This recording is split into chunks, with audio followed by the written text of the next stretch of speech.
Olá, bem-vindos a mais um podcast da NTT Data. Eu sou Eli Rodrigues, responsável pela área de Digital Experience aqui no Brasil. Sou um homem miscigenado, com um fenótipo de uma pessoa mediterrânea, mais ou menos branca, mais ou menos morena. Tenho 1,70 m de altura, sou um homem cis e estou aqui na empresa há quase 10 anos, mais ou menos. Eu trouxe duas pessoas aqui muito queridas que trabalham aqui no dia a dia com a gente. São a Kelly e a Carol. Vou pedir que elas se apresentem também. Carol, por favor. Olá, eu sou a Carol, sou responsável por CRM aqui na NTT Data Brasil. Sou uma mulher branca, 1,60 m. Estou aqui na NTT Data há aproximadamente 15 anos, na minha segunda passagem, então tem aí história para contar. E é um prazer estar aqui com vocês. Kelly. Olá, bom dia a todos. Eu sou a Kelly. Eu sou uma mulher cis, negra, de pele clara, uso óculos, tenho o cabelo enrolado, um pouco abaixo da orelha, uso óculos, um óculos preto em forma meio de gatinho, e estou utilizando um blazer bege e sou hoje diretora de Data Analytics para o Nubank Brasil. Um prazer estar aqui com vocês. Muito bem. Bem, hoje nós vamos falar sobre hiperpersonalização, um pouco das trincheiras aqui, qual que é o cenário atual, o que os bancos têm feito, quais são as dificuldades, tá? Então, gente, bem-vindas aqui ao podcast. Eu queria começar perguntando a vocês sobre o que os bancos têm feito até hoje, qual que é o estado atual, né, desse ecossistema que consiste na hiperpersonalização. Se você puder começar, Kelly. Posso, sim. Acho que os bancos são um dos setores que mais vem trabalhando isso e que tem possibilidade de trabalhar e caminhar mais na hiperpersonalização, né?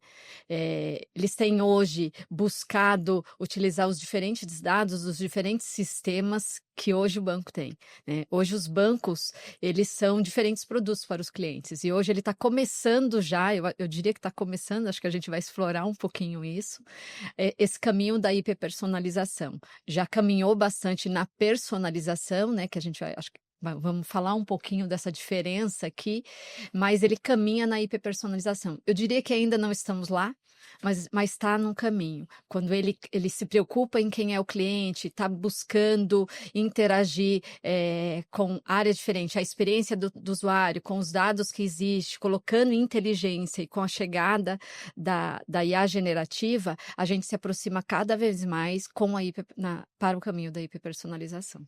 Boa. E considerando que o cliente é o ponto central, né, Carol? Você como head de CRM, o que você consegue comentar para a gente sobre essa evolução dos bancos aí nos últimos anos em relação à hiperpersonalização? Eu acho que o grande desafio continua sendo a reunião de dados que sejam realmente críticos para você conseguir fazer uma virada de chave aí, uma conversão e etc. Porém, acho que o que muda do cenário anterior para o cenário atual, principalmente a possibilidade agora com a era da inteligência artificial, onde o banco passa a se preocupar um pouco menos na dependência humana da injeção desses dados, então eu não dependo mais do cliente me ceder esses dados 100%, uma permissão dele eu já consigo fazer isso. Muitas vezes eu não dependo mais de um atendente, num call center, registrar corretamente uma conversa, porque essa conversa hoje já está sendo gravada, já está sendo analisada. Eu não dependo de um vendedor que está tendo uma conversa na rua, muitas vezes com um cliente também imputar esses dados dentro do CRM, porque hoje a gente já tem a existência de instrumentos que façam isso automaticamente. Então, acho que a principal preocupação, que é a reunião de dados, ela ainda acontece, porém, os bancos estão indo para um próximo estágio, que é esse desafio já está superado, como eu tenho a melhor conversa em cima dos dados que eu já tenho. Então, acho que esse é o ponto. Tá. Você acha que os desafios de dados estão em qual nível, Kelly? Considerando aquela escadinha ali da hiperpersonalização que a gente sempre utiliza. Olha, quando eu penso nos desafios de dados para o setor financeiro, eu acho que a gente tem, dependendo da área do banco, ela está em algumas escadinhas diferentes, né? A gente ainda tem algumas áreas que ainda estão muito na base. Como a Carol comentou, a gente tem muitos dados. Você consegue coletar os dados automaticamente, mas como é que eu cruzo os diferentes dados dos diferentes clientes que eu sou do banco? para cartão, para conta corrente, para o investimento, para ações, para empréstimo, para um financiamento específico. Essas diferentes personas que nós somos com esses diferentes produtos, elas geram uma necessidade do banco fazer uma interconexão e que faz com que, quando você pensa nisso, o banco como um todo talvez seja um step abaixo ali. Mas quando você pensa dele mais isolado, tem algumas áreas, quando a gente está falando, por exemplo, de cartões e de consumo, ele já está um pouco mais acima, porque ele já consegue entender um pouco mais quais são os costumes, onde estamos, o que queremos, e já começar na parte de predizer, né, e prescrever talvez o que nos interesse. Então, quando a gente está falando de consumo, ele está muito mais nos níveis superiores, já olhando um pouquinho, talvez até o nosso desejo, né, o nosso sentimento. Mas quando a gente está falando de serviços básicos e de você conectar essa minha necessidade aqui com o meu sentimento, aí eu acho que a gente ainda está no básico aqui. Com curiosidade mesmo, esses dados estão democratizados, como se diz? Tipo, uma área de produto consegue acessar essa clusterização de clientes? Já existe bastante, eu acho, os dados já estão democratizados, mas eu diria que ainda está em processo de aprendizado. Né? A gente não pode esquecer que, para mim, a democratização ela só termina quando você entende para que utilizá-lo. E os bancos, eu acho que estão nesse momento, o setor financeiro. Então, se preocupou muito com tecnologia, deixar o dado disponível, ele está lá.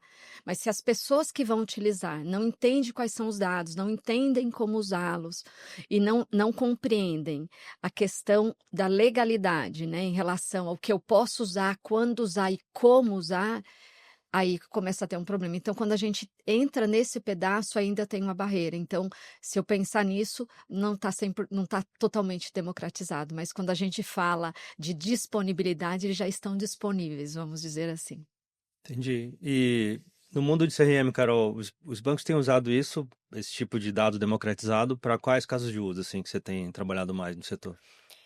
Eu acho que sai na frente o banco que entende que a melhor conversa com o cliente, ela vai evoluindo de acordo com a necessidade dele. Então, quando eu sou jovem, eu busco um crédito estudantil, eu estou mais propensa a conversar sobre isso. Conforme eu vou atingindo a maturidade, eu vou me interessando mais por uma previdência privada. Entre 30 e 40 anos, muitas pessoas têm filhos, então pode ser que eu me interesse por fazer uma poupança ou um fundo de investimentos para o meu filho. Então, acho que o banco que consegue utilizar os dados, né, que era muito do que a Kelly estava falando, mas entende que eles não são estáticos e que eles evoluem junto com a vida do cliente, faz com que eles saiam na frente e consigam superar o desafio de ficar na vida financeira do cliente, né? Porque o banco hoje ele não quer ser um conta corrente apenas, né? Ele quer estar na tua vida para realizar teu sonho da casa própria.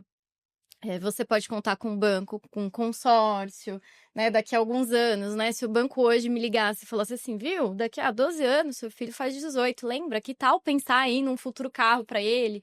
Ou num fundo para a universidade? Talvez eu estivesse mais propensa a fazer algo do que a minha gerente me ligar e falar assim, tem um dinheiro na conta parado? Vamos comprar um COI? Então, acho que sai na frente o banco que usa esse dado de acordo com a jornada de vida do cliente e que entende que ela muda, né? A gente não tem a mesma necessidade a vida toda. Aquilo que você puxou bem na interseção, né, onde nós três nos encontramos, né, que é onde o dado, o CRM e o produto, né, se encontram. E do lado de produto a gente tem sentido muito isso, né? A gente monitora a experiência do usuário, né? Enquanto a Kelly consegue monitorar todas as bases do usuário e você, o cliente, eu monitoro como cada um interage com o canal. E nessas interações a gente percebe essas mudanças de comportamento que você falou, a Kelly também comentou, né? Então, eu não sou homem, tal idade, tal região e tudo mais. Eu sou várias coisas durante o dia, né? Tenho objetivos diferentes, né? Tem os pets, tem os filhos, tem as viagens, tem o que quer que você queira comprar. Isso modifica um pouquinho o seu comportamento. Você é influenciado por um colega, por uma indicação.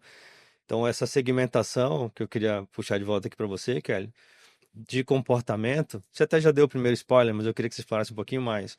Quanto que a gente tem condição mesmo, assim, de utilizar isso nesse fluxo, né, de ciclo, de CRM, dados e produto, quanto que um time de produto poderia realmente consumir uma clusterização feita em algum grau baseado em comportamento, é o que eu queria perguntar. Eu acho que esse é a grande chave, né? A gente, muitas vezes, quando a gente está falando principalmente de banco e está falando da hiperpersonalização, ela parece estar sempre ligada a consumo, ou ainda que seja na experiência, mas a experiência de consumo, né? Eh, e será que é só isso? Eu gosto de colocar para questionar sempre dúvidas nas nossas certezas, né? Eu falo que dados estão para fazer isso, né? Colocar um pouco de dúvidas em nossa certeza. Será que é isso mesmo que eu estou entendendo aqui que poderia ser feito? E eu acho que essa é a grande questão que poderia dar uma mudada, sabe? Porque a experiência nossa, o que dados tais da hiperpersonalização traz é uma melhoria da nossa experiência naquele momento, naquele contexto da nossa vida. Em uma palestra aí que eu fiz lá do Banco do Brasil, né? Quando a gente estava lá, uma das coisas que eu comentei era sobre, às vezes, a melhor forma de se relacionar talvez seja não se relacionar. E eu fiz um comentário, se você me permite, eu vou fazê-lo de novo aqui, né? Eu comentei ali na palestra, eu passei por uma situação na minha vida pessoal de perda do meu irmão. Foi um dos momentos mais difíceis da minha vida, assim, de passar por isso. Quando isso aconteceu, eu tive que sair daqui de São Paulo, meu irmão morava na Bahia, e ele morreu no assalto. E eu tive que chegar lá, e toda vez que eu vou para o Nordeste, que eu ia para o Nordeste, que contexto que era? Férias, passeio com a minha família, né? E o que acontece com o nosso celular, com o banco? Começa a encher de mensagem oferecendo passeios, oferecendo experiências de quê? De felicidade, né? Naquele momento. Só que naquele momento eu comecei a receber várias informações que eu não queria, porque eu estava em outro contexto. Eu estava triste, eu estava tentando resolver uma série de problemas relacionados ao que tinha acontecido na minha vida pessoal. E algumas pessoas me perguntam, mas o banco não tinha como saber? Ninguém tem como saber isso. A minha pergunta tem? Aí é uma questão de dúvida, talvez, da nossa certeza. A gente não posta em tudo quanto é lugar? Se eu não tenho uma rede social, os meus familiares não têm, tinha em algum lugar postando isso que estava acontecendo? Então, de alguma forma, quando a gente está falando da experiência, que experiência que eu quero para aquele cliente? Eu estou só dando um exemplo, porque às vezes o menos é mais e não é só sobre consumo, mas o que está acontecendo naquele contexto. Eu acho que isso vem mudando, é um desejo, né? E aí, se você me permite estender um pouquinho mais, eu me lembro de uma série que a NTT lançou alguns anos atrás e que tinha uma experiência. Falava de um homem que dormiu, ficou em coma, você se lembra, e acordou décadas depois. E o mundo está totalmente com inteligência artificial. E ele está lá pensando, a pessoa está pensando numa viagem, pensando em alguma coisa que ela nem pode, ela vai sair de férias. E de repente o banco, né, a instituição financeira, fala assim para ela, mas você pode economizar porque você tem uma assinatura de um canal que você nunca assiste. Olha que loucura. E aí existe um plano que é feito baseado em coisas que essa pessoa adquiriu e que não consome, e que aí ela pode fazer uma economia para que ela possa fazer aquela viagem para Dubai, por exemplo. Aí eu estou falando de mostrar a experiência. Tem um consumo no final, mas eu estou falando de toda uma trajetória de experiência naquele contexto. Eu citei uma muito mais terra, né, do que aconteceu comigo, e que às vezes o menos é mais ali na experiência. Eu fiquei incomodada, para ser muito sincera, de receber algumas coisas, eu não queria isso, não queria interação. Porém, eu estou falando também de uma outra que é como que eu vou além? E não simplesmente falo, guarde esse dinheiro para o seu filho. Eu estou falando de outro contexto e pegando o que você tem aqui que não usa e te ajudando a fazer um plano de vida. Então, eu acho que os bancos hoje têm dados do passado suficiente para isso. Quando a gente junta nossas três áreas, qual a experiência? O que eu quero de futuro? A gente começa a gerar dúvidas e começar a desenhar. E na relação do dia a dia que você está ali com o cliente, você já vai sentindo o que tem. E assim a gente vai conseguindo desenhar esse futuro melhor aí de hiperpersonalização. Um pouco do, eu diria que o gatilho é errado, né? Tipo, se é o Nordeste, significa férias. Depende, né? Mas é o mais provável. É um pouco enviesado, mas é o mais provável, né? Teve uma situação também que a gente passou na área de seguros, que o guincheiro, quando era acionado, ia atender o cliente lá em campo, né? Em alguma situação que o carro tivesse quebrado. E ele não dava bom dia, ele simplesmente tentava puxar o carro o mais rápido possível, porque o KPI que media o desempenho dele era o tempo. E aí nós propusemos que fosse o NPS além do tempo. E aí, de repente, até para o próprio guincheiro ficou melhor, né? Porque ele passou a ter um indicador que tinha mais a ver. Às vezes a pessoa está numa situação, né? Ainda mais agora com enchente e tudo mais, né? Precisa de alguma empatia, não dá para simplesmente captura o carro e vai embora, né? Exatamente. Mas aproveitando esse gancho que você fez uma introdução muito legal, Kelly, queria perguntar para Carol sobre exemplos dessa questão de onde a falta de personalização causa, não queria dizer a palavra sofrimento, mas algum incômodo, alguma quebra de expectativa para o cliente. Sei que você tem projetos em contact center, né, e provavelmente deve ter, imagino eu, alguns casos desse tipo que eventualmente você possa comentar, de forma sistemática ou de forma pontual, como você preferir. Queria só fazer um gancho no exemplo da Kelly.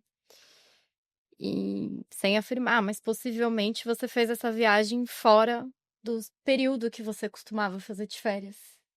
Então já era algo que o banco, de repente, poderia ter tido como um comportamento diferente daquele. Tem vários gatilhos ali que Vários, poderiam, né? vários. E é tão simples, né? A gente fazer isso, esse dado já tá lá, né? Quando a Kelly costuma gastar dentro do cartão de crédito dela no Nordeste. Tem algo diferente, não é agora, não é o que ela faz todo ano. Então, acho que quando o banco saca isso, ele sai na frente. Eu tenho um ponto de dúvida, Carol, já que você levantou essa continuidade, de quanto que custa, sabe? Sim. Eu vi outro dia que talvez, eu não sei se é verdade, mas que a Meta vai começar a cobrar assinatura nas redes sociais e tudo mais. A gente quer usar a inteligência artificial na rede social para editar um vídeo, para ajudar a montar um texto. Isso custa, né? E esse custo, eu não sei, essa matemática acho que ainda não está tão clara, né? Sobre quanto que a gente vai consumir para processar um dado que eu concordo com você que a gente já tem, mas ele está lá no banco de dados X lá de teria que fazer um cálculo, tipo um data warehouse, né, como se falava antigamente, para poder saber que na dimensão tempo. Tenho dúvida se o quanto que acaba ficando viável. Mas esse é o desafio, né, que a gente tem para os próximos tempos, né? E eu acho que a relação, ela, por mais que a gente tenha uma relação hoje muito pautada em inteligência, automação, a gente ganha na pessoalidade, né? Você deu um exemplo aí de seguros, vou trazer um exemplo da minha vida pessoal. Eu sofri um acidente quando eu tava grávida de 8 meses, de carro sozinha. E eu tinha uma seguradora que não era das mais famosas, e eu falava, eu sou boa motorista, tá tudo bem, jovem, né? E aí, quando eu bati o carro e liguei pra eles, e eu falei assim, quanto tempo o guincho vai demorar? Porque eu tenho uma reunião e eu tô grávida e tal. Em 3 minutos veio uma pessoa da seguradora, que era um taxista parceiro, que eles já tinham esse serviço para quem tinha prioridade. Ele veio com uma garrafa de água dentro do carro dele. Ele cedeu espaço, eu sentei. Ele esperou comigo o guincho chegou, ele me levou até a reunião. Eles me mandaram mensagem perguntando se estava tudo bem, se o serviço tinha sido bom, para onde meu carro tinha ido, para eu não me preocupar que o carro voltaria até a minha casa. Em resumo, há 5 anos, essa seguradora me fidelizou. Porque depois de eu ter tido essa experiência, que poderia ter sido terrível, no meio de uma grande avenida em São Paulo, bati o carro grávida de 8 meses, os perigos também, né, que a gente enfrenta, o cara da frente bravo porque eu bati atrás dele. Simplesmente ela me trouxe uma jornada como experiência do cliente que eu não esperava. Então, acho que na medida em que a gente avança também com a IA, a gente não pode esquecer da pessoalidade da experiência, como a Kelly tem colocado, né? Então, acho que essa linha tênue entre transformar o dado e humanizar o dado é o que traz um diferencial para as empresas. E aí, olhando do ponto de vista de CRM, né? Que é a pergunta que você me fez anterior do Contact Center. Como CRM, muitas vezes, parte do meu trabalho é sentar do lado do atendente do call center e ouvir com ele a conversa e a forma como ele trata o cliente. E aí você começa a perceber que existem diversos tipos de cliente que caem dentro da mesma aura de um call center, né? E que acabam indo pro atendimento humano, pro mesmo atendimento humano. E aí você olha o atendente, ele tem exatamente o mesmo treinamento. Então, eu acho que quando a gente olha para dados, para inteligência, né, a partir do momento que eu tenho um atendimento mais personalizado, mesmo que caia no humano, porque em algum momento pode acontecer dentro do atendimento, apesar da gente ter muita coisa hoje em dia que a própria automação e a própria IA segura, o que muda é a forma como esse humano lida, né?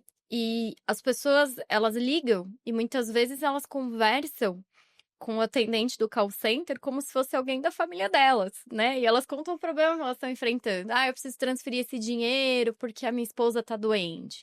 Ah, eu preciso fazer essa transferência porque o meu filho passou na faculdade. Então, na medida em que você vai interagindo e humanizando essas interações, a sua forma de responder ao cliente deveria ser diferente. Mas será que aquela pessoa que está do outro lado está preparado? Né? Então, acho que essa hiperpersonalização, ela também passa por essa hiperhumanização. Ótimo ponto. Posso Pode. fazer um cumprimento, se Com você me certeza. permite? Tem um tema interessante aí, puxando para a parte tecnológica da IA generativa. Hoje, com a IA generativa, é possível fazer em tempo real a análise do sentimento. Então, você imagina, e é possível isso, a gente tem cases, talvez entrando na questão de exemplo, né? Onde em tempo real você consegue identificar que aquela pessoa ela está mais ansiosa, mais nervosa, e você consegue medir também o sentimento tanto do atendente quanto de quem está sendo atendido. E você consegue direcionar a melhor pessoa para atender aquele cliente. E aí eu estou falando do melhor uso da IA em tempo real. Eu estou falando da hiperpersonalização, porque aquele, naquele momento, que age de uma determinada forma, aquele dia, naquele momento, ela está nervosa, ela está ansiosa. E quem é o melhor atendente? Aquele que é rápido ou aquele que vai ouvir? É igual um exemplo do Grupo Pão de Açúcar que fez isso, né? Tipo, caixa rápido, tal, e aí eles descobriram para idoso, né? Mas quem disse que o idoso quer ser atendido rápido? Descobriram que tem um grupo de idosos que não queria ser atendido rápido. Então, os atendentes de alguns caixas para idosos, eles conversam e ficam ali. Por quê? Porque aquele momento que o idoso sai, então ele tem que ser uma pessoa mais paciente, que gosta de conversar, que gosta de interagir. É o humano, e aí como é que eu uso IA para chegar nesse humano? É possível hoje, com IA generativa, análise de sentimento, fazer isso em tempo real, e você redireciona, o que muitas vezes os melhores centros de atendimento fazia por percepção, ou você dependia daquela pessoa que estava interagindo. Agora, com IA generativa, com a experiência da hiperpersonalização que a gente vem falando, você consegue descobrir isso, identificar os grupos ou células de atendente para os grupos de necessidade naquele momento que os clientes precisam. Essa do atendente é interessante, eu não tinha ouvido falar sobre isso. E eu queria até fazer uma continuidade dessa jornada, porque hoje dentro, né, do atendimento, a gente já tem a escuta da conversa pelo agente de IA.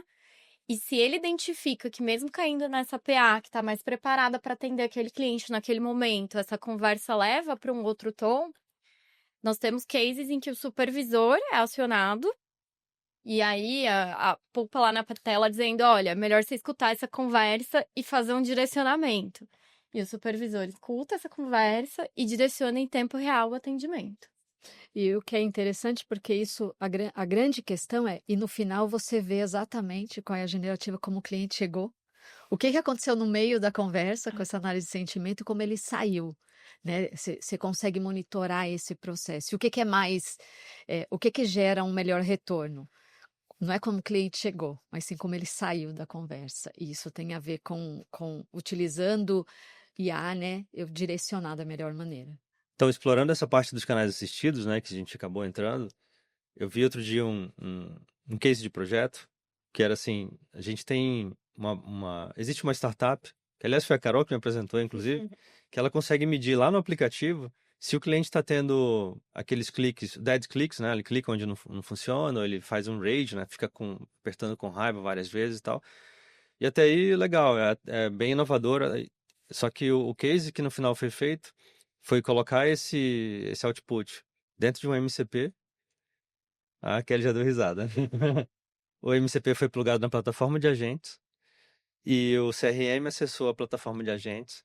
E aí o atendente conseguiu saber que aquele cliente tinha entrado na tela X, que ele não estava conseguindo saber onde clicar e tudo mais, e dar uma orientação em tempo near real time, né? Quando a pessoa ligou para pedir ajuda, ele sabia, não, você foi na tela tal, falta um switch para você ativar e você vai conseguir fazer seu Pix. Então, em poucos minutos, a resolução se deu porque a gente tinha um monitoramento novo, né, no canal. Antigamente, se a gente pensar nos projetos de experiência, Google Analytics, onde eu clico, mas onde eu clico que pode ser clicado e não onde não pode ser Sim. clicado. E a maior parte dos desafios está onde a gente também clica, né, em lugar errado e fica nesse ciclo.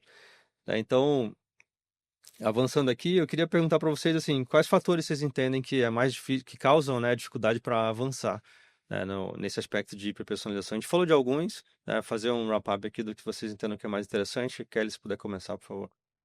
De quais os desafios? Desafios, principais desafios. Pode ser um, Kelly, se você escolher só um, assim, acho que é desafiador. Olha, eu acho que ainda só difícil, hein? É, Mas beleza, bora lá. Eu diria que são os diferentes ecossistemas que ainda existem. E você ter tudo isso para você interagir com o cliente, eu acho que é importante. E hoje a gente ainda não tem. Então, o banco tem vários sistemas onde esses dados estão espalhados, a gente sabe disso. E naquele cliente que está ali na ponta, ele quer uma interação contínua. Como é que eu faço isso ser contínuo e ser uma conversa onde eu não tenho que recontar, onde você está dizendo que, sei lá, que o meu seguro, eu não cobre isso e tal, mas eu já sou cliente há tanto tempo, já tenho todo um histórico. Então, eu acho que o grande desafio é realmente conhecer o cliente em sua totalidade, considerando que ainda são vários dentro dos bancos. Sincronizar tudo isso, eu diria que é o grande desafio para a gente ter uma experiência única e conseguir colocar a inteligência a serviço do relacionamento com o cliente, dos produtos que são lançados e dessa experiência geral do que o cliente necessita. Carol, qual o desafio você escolhe? Eu acho que a gente não consegue fugir um pouco sobre OKRs e KPIs quando a gente fala sobre isso, porque quando a gente olha para o banco, ele é uma empresa dividido por diferentes setores, né? Como a Kelly colocou aqui no começo. E aí, muitas vezes, a gente vê que as áreas estão trabalhando descoladas da centralidade do cliente como objetivo, porque uma tem o objetivo alavancar o consórcio, a outra o crédito imobiliário, a outra o fluxo de investimentos, mas muitas vezes elas estão falando da mesma pessoa, né? Então, eu acho que o grande desafio é a unificação dessa melhor conversa com o cliente, independente do setor do banco, né? Eu acho que quando a gente caminha para uma centralidade do cliente, muitas vezes o banco esquece da centralidade do produto, da hiperpersonalização do produto e da humanização em cima disso. Então, acho que o desafio está em alinhar realmente essas expectativas com o momento do cliente, que por mais que eu tenha um objetivo de vender um consórcio, por mais que eu tenha um objetivo de vender um investimento, pode ser que não seja o objetivo do Eli e da Kelly naquele momento. Bem, e também eu ia comentar exatamente o ponto que você falou. Eu acho que eu não tenho um terceiro para colocar aqui de bate-pronto, mas essa integração entre áreas, né, acaba sendo um desafio em muitos lugares, né? A área de atendimento nem sempre está junto com a área de canais, a área de canais às vezes não conversa com dados diretamente. Existe muito essa questão de separação mesmo. Você quer complementar, Ken? Eu queria, já que você não pôs mais um, eu ia colocar, Eu coloco, que é a você coloca relação bom. do custo. Boa. A gente ainda existe uma cobrança muito forte em relação do retorno. E às vezes algumas coisas não vão dar retorno que se está esperando tão rapidamente. Ele precisa de um tempo, de maturidade para você perceber. Começa o retorno na experiência e depois ele vai vir financeiro como um todo. Então, eu acho que essa pressão por retorno, ela está muito forte. Né? E eu acho que ela acaba atropelando e dificultando um pouco, porque algumas coisas vão deixando de lado, porque o que eu faço que vai dar retorno primeiro. E às vezes você precisa ter um investimento maior para daí ter o retorno ali na frente. Então eu acho que esse é eu também diria que está sendo um desafio para a gente, quando a gente está falando conjunto. Não, faz mais esse técnico aqui, É verdade. e não essa experiência conjunta. Lógico. Pensar na experiência, pensar no relacionamento e pensar que no dado, né, com inteligência, ele é essencial, mas fazer esse tripé, ele é mais caro. Então, mas esse é um ponto muito crítico, né? Você me lembrou de uma discussão aí que rolou recentemente sobre as mudanças das estruturas e processos a partir do momento que a gente passa a ter uma plataforma agêntica. Eu não queria puxar tanto para IA, que senão vai longe na IA e a gente até já está ficando sem tempo. Mas na prática, assim, o que eu comentei, né? Se o canal gera um indicador que é usado pelo CRM para ativação do cliente ali, para um atendimento, e dados processa esses dois lados aqui para uma terceira coisa que a gente vai descobrir no futuro, como é que as empresas vão funcionar daqui para diante, né? Então, a gente já falou bastante sobre o que funciona, eu queria perguntar para vocês sobre o ponto de virada, né? A gente acho que estabeleceu base aqui sobre democratização, sobre atendimento, sobre canal, mas o que vocês veem como ponto de virada agora, assim? Tipo, o próximo passo, dado o cenário que a maioria dos nossos clientes está, para que eles consigam dar mais um passinho em relação à hiperpersonalização. Começar, cara? Mas existe um vício muito grande na execução dos projetos, que é a centralidade na tecnologia e não no valor que esse projeto vai gerar, né? Então, quando a gente fala de hiperpersonalização, quando a gente fala de relacionamento com o cliente, como a Kelly colocou, esse valor percebido não é imediato, né? Porque muitas vezes o meu processo financeiro e de vida, ele é uma construção de anos. Mas que se eu estou fazendo junto com aquele banco, fidelizada com aquele banco, como ele mede o retorno da Carolina permanecer, por exemplo, né? Então, acho que o grande desafio tá no banco entender que a centralidade é do cliente e não da tecnologia.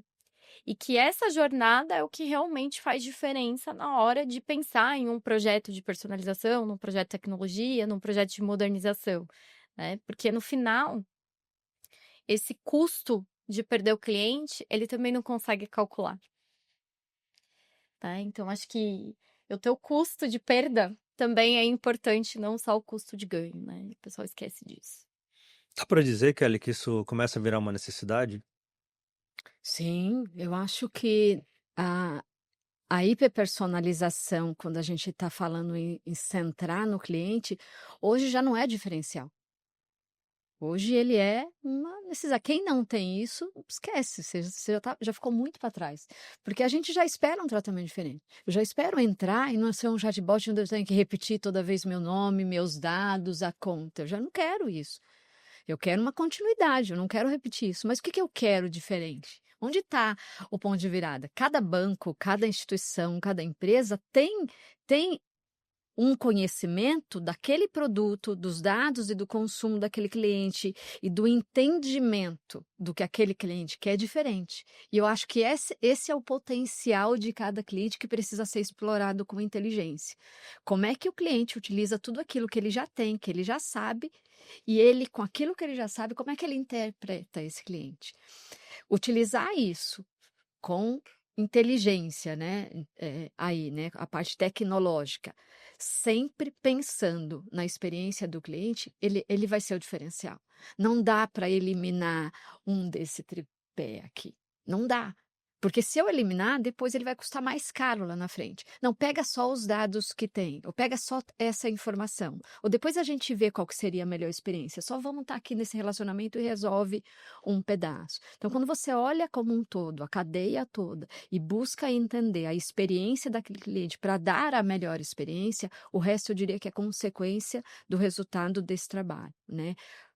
Como fideliza, como você adquire mais, como você se relaciona com aquela empresa. Antigamente se falava só de você pensar em qual é a sua empresa querida, né? Hoje não é mais sobre isso.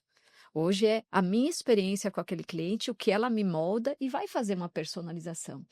Vai fazer eu me personalizar com ela, mas do mesmo jeito que eu me fidelizo, quando sai outra coisa ali que está no mercado que está melhor, é fácil olhar, porque todo mundo quer a melhor experiência, quer ser bem atendido, quer o melhor produto, quer o melhor relacionamento, quer o mais bonito, né? Mas como é que eu faço isso utilizando tecnologia, a experiência e o relacionamento? Eu preciso parar, pensar e olhar o que quer como empresa. Então, eu acho que os bancos saem na frente em relação a isso, quando eu penso, porque ele tem inúmeros dados. Eles conhecem nosso comportamento, como a gente vem se mudando, pelos diferentes produtos, os nossos consumos, o que a gente posta nas redes sociais fala de quem somos. Mesmo quem tem menos redes sociais, inclusive, ele fala sobre isso, sobre as nossas tendências. É caro, mas existe dinheiro para isso. Então, como é que olhar isso de forma diferente para a gente ter realmente uma hiperpersonalização no meu contexto, naquele dia, naquela hora, naquele momento? E aí eu acho que é muito mais sobre isso, né, do que efetivamente em você falar em vou dar continuidade no chatbot. Isso é básico. Muito bem. Gente, meu aprendizado aqui, assim, a gente falou bastante de experiência, falou menos de tecnologia, né? Entendemos que é um trabalho de base. E falamos de valor, né? Como medir, o que que aporta na vida e como é que a gente mede isso financeiro. Acho que é um ótimo desfecho para o nosso podcast. Agradeço a presença de vocês. Muito obrigado mesmo. Sei que vocês têm agenda bastante apertada. Obrigado aí por contribuírem. E acho que basicamente é isso, né? Então, gente, obrigado por assistirem aqui esse episódio, né? A gente entendeu hoje que a hiperpersonalização já é uma realidade em algum nível, né? No setor bancário está bem mais avançado do que a maioria dos outros setores, muito pela base de dados que tem presente, pelo ferramental que já está estabelecido, mas que a gente precisa trabalhar cada vez mais, experiência, tecnologia e valor de forma unificada. Então, obrigado e até a próxima.